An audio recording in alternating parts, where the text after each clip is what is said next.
Hey Hollywood Lifers, it's Toby, and sadly, yes so sadly, this is my last ever recap of The Hills in the City.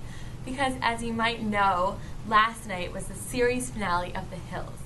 And as you might have expected, there were lots of tears, lots of hugs and goodbyes. Okay, so let's talk about Lo. So she and her significant other, Scott, had this really cute conversation, and he was like, Lo, you're the perfect girl for me, and I would marry you right now. Guys, how adorable is that? I seriously almost started crying, no joke. And in terms of Steph Pratt's love life, things are happening for her too. She officially started dating this motocross guy named Josh, and seriously, I'm so happy for her. She finally found someone that's so right.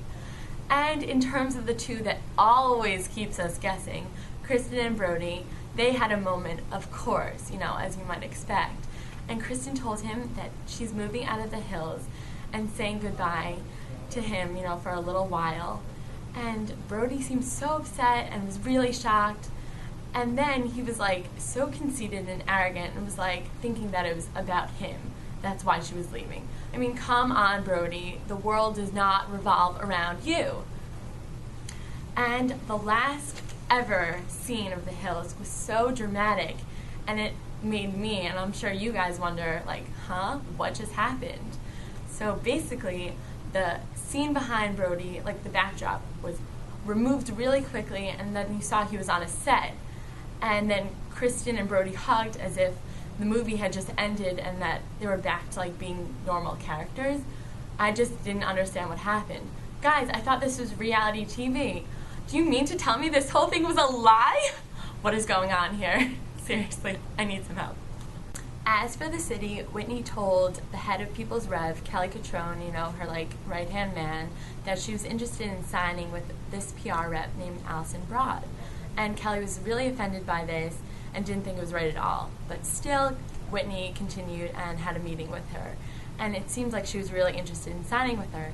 So then when she delivered the news, Kelly absolutely freaked out at her. You know what, Whitney, I think you're in a really tough boat. You know what, it's true, Kelly launched you, but if you want to move ahead in your career, maybe you do need, your own PR rep.